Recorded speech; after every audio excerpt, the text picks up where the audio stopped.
సర్పంచుల సమస్యలపై హస్తం పార్టీ నేతలు సమరం చేస్తున్నారు. మీ సమస్యల పరిష్కారానికి ప్రభుత్వంతో యుద్ధం చేయడానికి మేము తోడుగా ఉన్నామంటూ సర్పంచులకు భరోసా ఇస్తున్నారు. అంతేకాదు రాష్ట్ర వ్యాప్తంగా ధర్నాలు, నిరసనలతో యాక్టివ్ రోల్ పోషిస్తున్నారు కాంగ్రెస్ నేతలు.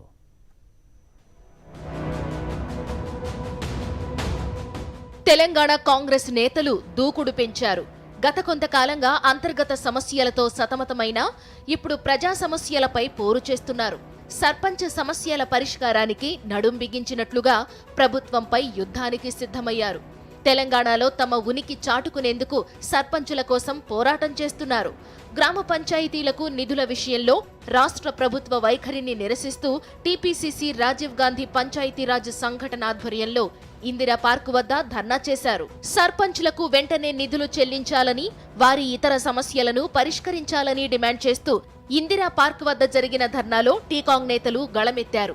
ఈ సందర్భంగా రేవంత్ రెడ్డికి సర్పంచులు తమ సమస్యలపై వినతిపత్రం సమర్పించారు. గ్రామాల్లో ప్రథమ పౌరుడుగా ఉన్న సర్పంచులపై ప్రభుత్వం నిర్లక్ష్యం వహిస్తోందని రేవంత్ రెడ్డి అన్నారు. పంచాయతీలకు కేంద్రం విడుదల చేసిన 15వ ఫైనాన్స్ కమిషన్ నిధులను రాష్ట్ర ప్రభుత్వం తొలగించిందని మండిపడ్డారు. 15th ఫైనాన్స్ కమిషన్ ద్వారా కేంద్ర ప్రభుత్వం నుంచి వాళ్ళ ఖాతాలో పడ్డ నిధులను, అదే విధంగా స్టేట్ ఫైనాన్స్ కార్పొరేషన్ ద్వారా వాళ్ళ ఖాతాలకు రావాల్సిన నిధులను, లేకపోతే గ్రామాలలో సినరేజ్ చార్జెస్ అంటే అక్కడ మైనింగ్ ద్వారా గాని, ఇసుక తరలింపు ద్వారా గాని రాష్ట్ర ప్రభుత్వానికి వచ్చే ఆదాయాన్ని సర్పంచుల ఖాతాలో వేయాలని, గ్రామాభివృద్ధికి పాటుపడే సర్పంచులను పట్టించుకోకుండా నిర్లక్ష్యం వహిస్తోందని ఎమ్మెల్సీ జీవన్ రెడ్డి ఆరోపించారు. సొంత ఖర్చులతో సర్పంచులు చేసిన పనులకు బిల్లులు రాకపోవడంతో వారు ఇబ్బందులు పడుతున్నారని అన్నారు.